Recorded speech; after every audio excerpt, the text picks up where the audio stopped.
look at this historically. What do you remember most about 55 versus today? Well, I'll never forget 55 because I remember I had to talk to the art directors about what the television people could shoot.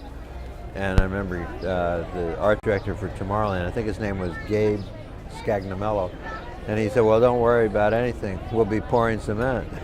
You'll have a lot of stuff to cover. So I think Walt, it was the last thing that happened at Disneyland.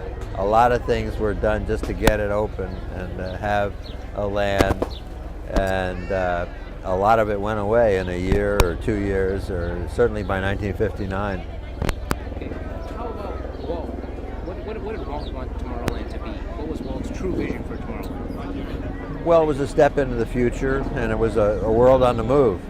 And I think both of those things really, at the opening, you know, I think times have changed so much. You could astound people in those days. I mean, we'd do a flight to the moon. No one had any imagination about what that would be. I mean, certain people, Walt got involved, Werner von Braun and Willy Ley and Heinz Haber.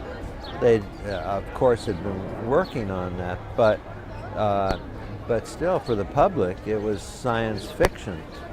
And now, of course, I mean, all these things happen so fast, and like the opening this morning where you can talk to somebody out in space and sends a message back from the Mir space station. It's pretty hard to astound people anymore. How does it make you feel 40 years later that Tomorrowland is still evolving?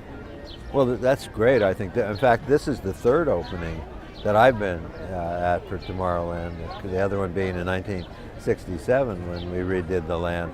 But I think this one is the most fun. It's not just cosmetic, but it really has a whole integration of pieces that we've never had before, I don't think. And so I think this is maybe will be the most successful of all of the Tomorrowlands. How different is this Tomorrowland versus the Tomorrowlands around the world? Well, they're all different at this point. You know, Tokyo is really what Walt Disney World Magic Kingdom was in when we opened, although we're working with Tokyo Disneyland on making changes to that. Walt Disney World Magic Kingdom has changed. About 4 years ago, we redid that land, and I think it's much more inviting. The lighting really works. We redid the facades. We added Alien Encounter there, which is a great scary show. And in Disneyland Paris, of course, really set the stage for a lot of things that we did at Walt Disney World. And here, particularly the Astro Orbiter being such a key part of it, and taking the point of view that, you know, the future is such a moving target that you can't keep up with it. And so we've tweaked it to be more about visions of the future, whether it was past visions or things that are further out in the future, but making it more fun, making it more about dreamers and visionaries. How much of Walt is here today in today's Tomorrowland? Well, I think just the idea that we're still redoing Tomorrowland, it goes back to that Disneyland will never be completed. But Walt was always looking for new ideas and trying to figure out how to incorporate them in Disneyland. So I think he'd be very pleased with this. So any expectations on the expansion of New Tomorrowland, say with the submarine rides and things like that?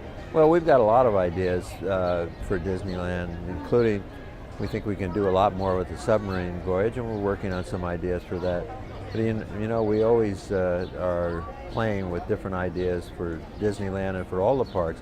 One advantage that Disney has today is that we have so many venues to put new attractions that we develop. So we can experiment with different ideas.